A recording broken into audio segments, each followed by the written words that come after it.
I just had to record something really quickly because it's like fresh on my mind, and when I get like this, like I just have to get it out. Um, I just want to talk about abundance and just to remind everyone to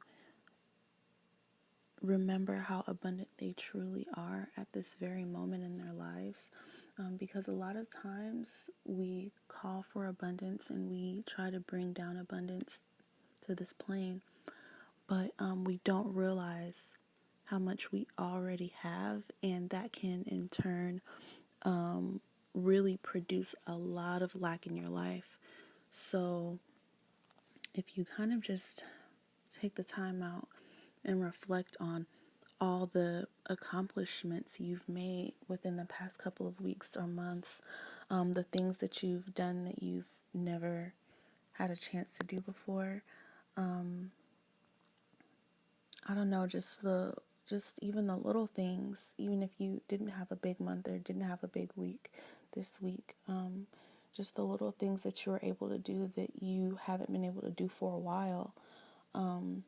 Just remember those things and don't get caught up in wanting so much more. I know we, as humans, can sometimes forget that, whatever we have on earth, we cannot take it with us when we leave this plane. So we have to remember that. And we can't get too caught up in always wanting more and more and more because, A, we forget about what we already have, and we forget how abundantly we already live, especially here in this country. I mean, if you're living in this country that I live in, the US or any other first world country for that matter, and you're listening to this, you live life pretty fucking abundantly. And you need to remember that so that you can have more abundance and so that you can share your abundance with other people, so that you can share your unconditional love with other people.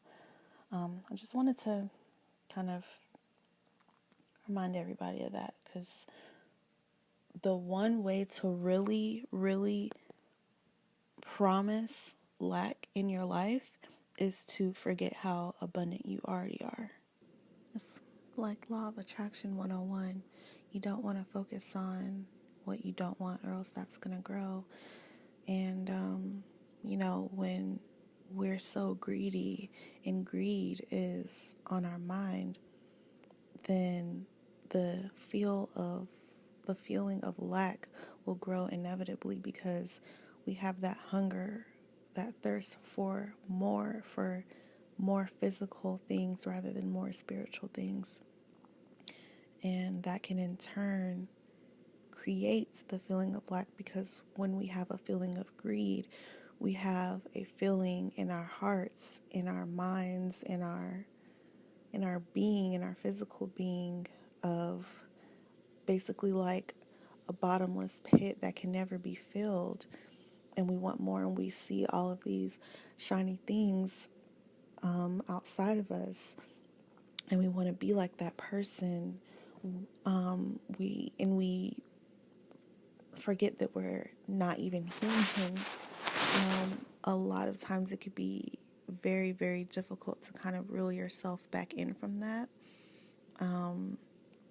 especially if you're, around new sets of friends or in a new environment, new relationship, or even just on your own, and you're just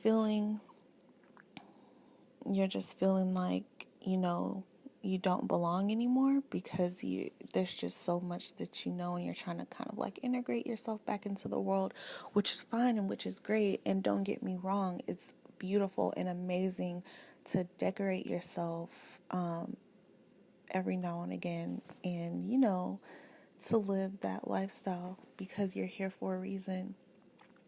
You're here to climb in there and try to grab as many people and bring as many people out as you can, or at least I feel like that's why I'm here. But just you just keep in mind that your physical self is not the end goal, and that this is temporary, and don't keep your focus on it. And that can kind of help. I know it helps me sometimes, and honestly, there's some times where it just doesn't even help me. Like, there's just some times where I know that, okay, now I need to reel myself back in because I've just felt a little bit too far deep, and I'm like starting to forget again. And yeah, so abundance is a beautiful thing when it's treated as such, when it's treated as abundance, and it's not treated as a substitution or a temporary feeling of the bottomless pit for your feeling of lack.